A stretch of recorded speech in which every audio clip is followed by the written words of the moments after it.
Hello all, I am back to talk about autism, as you have seen from the title already. So you know about one of my passions, clearly, hip hop already. If you've listened to any of my reactions, well, pretty much all of them, bar two or three, have been hip hop reactions. But one thing that I do like to talk about is autism.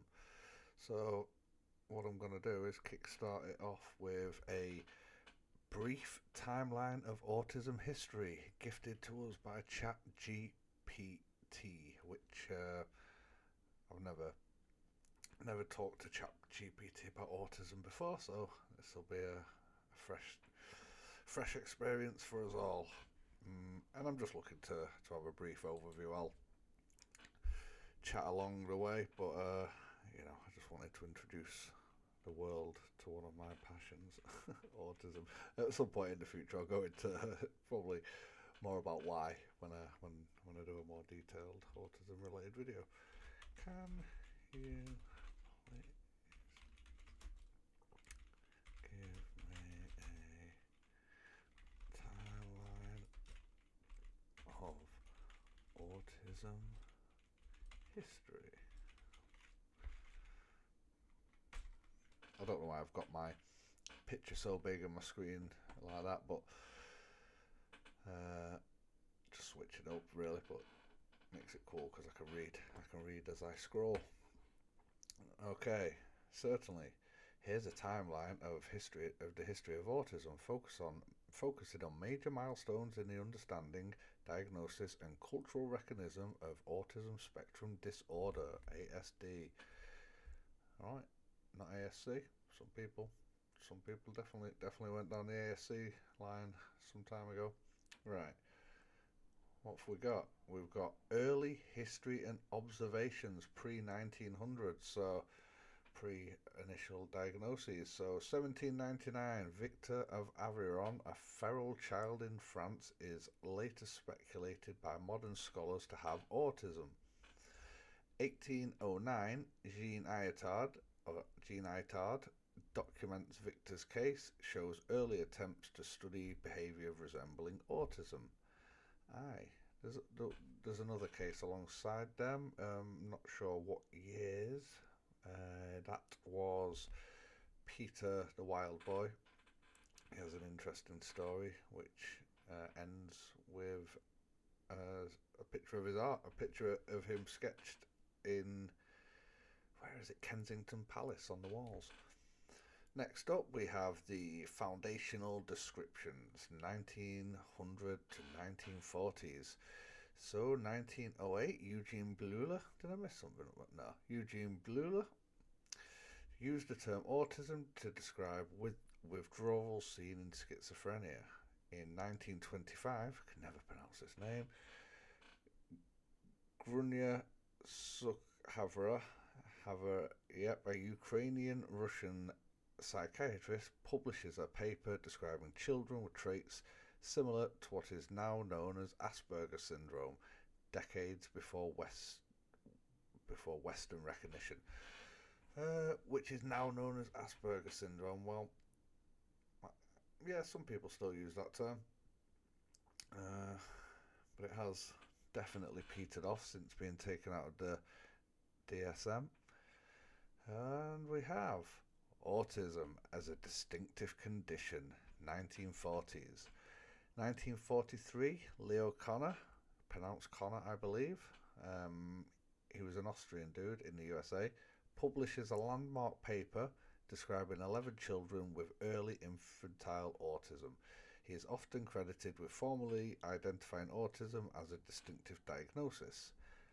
1944, Hans Asperger, also Austrian but in Austria, describes a similar condition, later known as Asperger's syndrome, in children with social difficulties but normal intelligence and language. And there's a lot of interest in history around this space.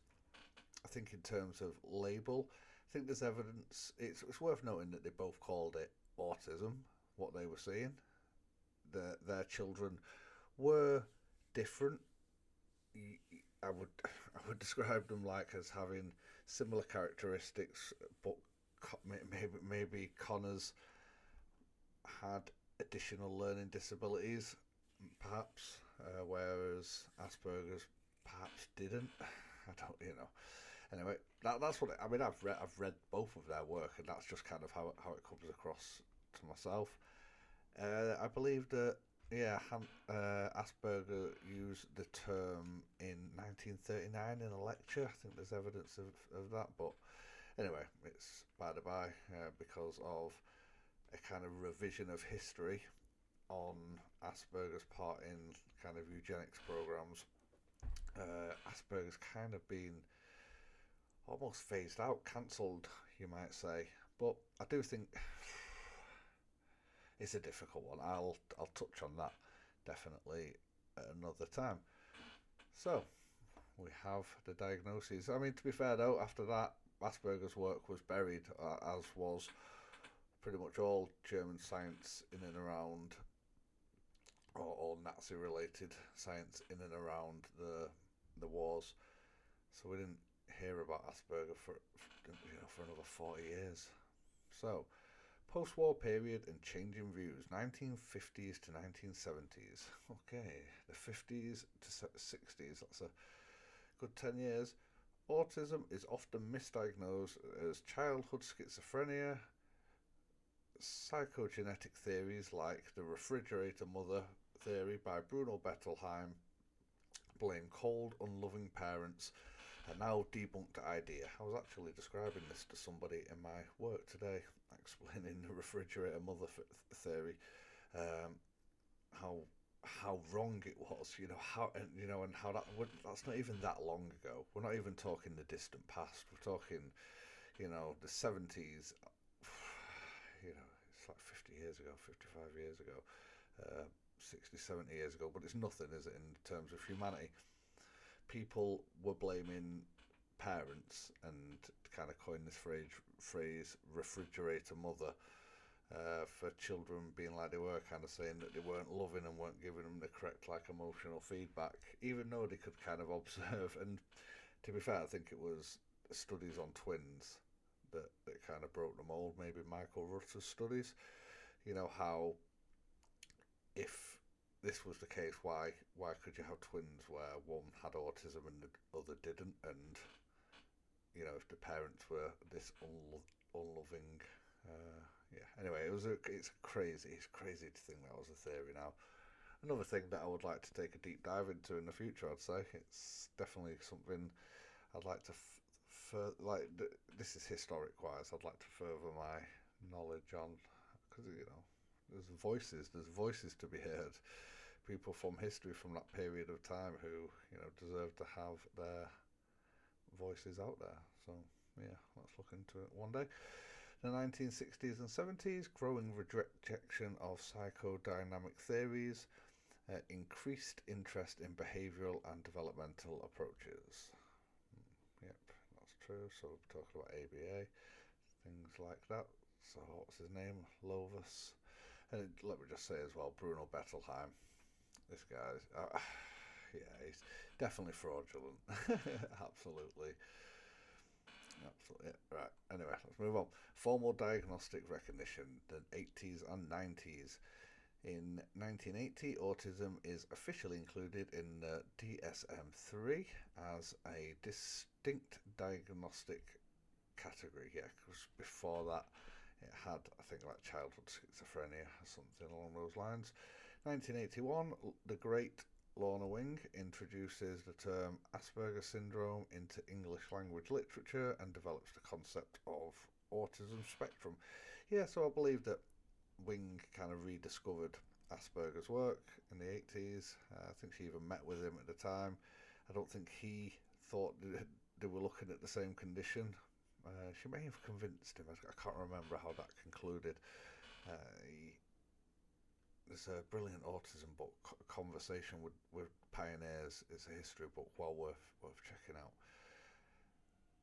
So yeah, she had a large part, in that development of autism as a spectrum, kind of looking at Asperger's children and Connor's children and thinking, right, this both of these groups of people kind of all share these specific characteristics. Is this a spectrum? Anyway, 1987, DSM-3R expands the definition of autism, allowing for broader diagnoses. 1990, the US adds autism as a special education category under DIEA, Individuals with Disabilities Act, increasing awareness and access to service. Right. Autism spectrum and research boom, 2000s to 2010s. 2000s, rates of autism diagnosis rise sharply, partly due to broader definitions and increased awareness. 2001, the Mind Institute is founded to research causes and treatments for neurodevelopmental disorders. 2009, the US launches the Interagency Autism Coordinating Committee for better research coordination, and in 2013, DSM-5 replaces separate diagnosis, autism spectrum disorder, Asperger's syndrome, and pathological pervasive developmental disorder not otherwise specified, PDD-NOS, with just the broad term autism spectrum disorder here. So we went from basically having for want of a better term, low functioning and high functioning autism, or autistic disorder. Autistic disorder. That doesn't seem like the right word. Autism disorder, autism, and Asperger's. And you also had like PDD-NOS, which would be people who had a collection of the symptoms, but not necessarily all of them to push them over that limit. But they would absolutely get the autism spectrum disorder. Now, I genuinely feel that PDD-NOS was wielded in the wrong areas, but again, that's for another day. Yes. So, moving on.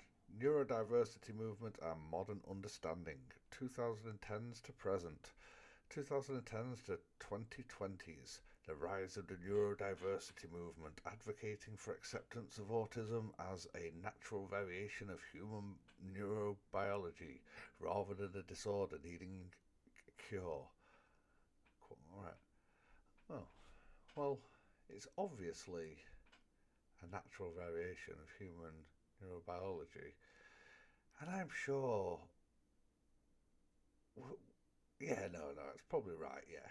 There was. I feel now we're not talking about cures. Maybe we are talking about. Yeah, no, we are because of current regimes. Definitely. I think because I've been in so many autism positive bubbles over the years, I've not realised that maybe people are out there talking about cures. Anyway. Ongoing. Research focuses on genetic early intervention support strategies and adult diagnoses, increasing attention to autistic voices and lived experience. Right, so there we have it. That is a very I can't move it down to show the bottom bit, but anyway, that's a very US centric version of history, which I think is fine.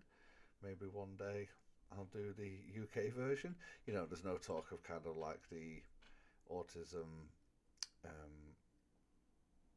society starting in the UK or Denmark. I think Denmark dispute who had the first ever autism society, but I believe Lorna Wing was involved in the inception of that. But yeah, there's other things and plenty of other branches to go off. I'm very interested in early stuff that is pre formal diagnoses. Mainly, I'm always cautious with it. You can't diagnose people, but you can, if you get enough traits, you can suspect or you can speculate. You can speculate, but you can never be sure. You can have fun with it, but never be certain unless you have a considerable amount of evidence. So, yeah. I mean, Victor of Aveyron and Peter the Wild Boy, it is limited. It is, I think it's speculated, and I think for both of them, there's been other conditions speculated. There's plenty of people throughout history that would be interested to have a look into and take a deep dive. Some that have been written about. People like, I don't know, Thomas Jefferson, Henry Thoreau. I mean, there's plenty. I just can't think of many off the top of my head. Come on, let me think of one more. I mean, obviously Einstein. A lot of scientists have probably been considered that way. So yeah, I just I like it for that. I like it for the historical value. I find autism interesting in. I mean, the autistic people are humans, so I just take them as individuals. I take them how they come. But I find all the like neurodiversity, uh, diversity interesting, in like to take a deep dive into any science or history. The history is fascinating for a condition. It is one of the most fascinating histories. It's definitely it's a history that a lot more than this lets on this ChatGPT brief timeline. It's it's full of heroes, villains.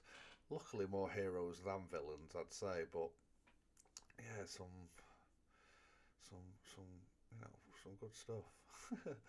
Right. Anyway, that's it. That's all I've come for. A brief look into the history of autism with a US slant. Ta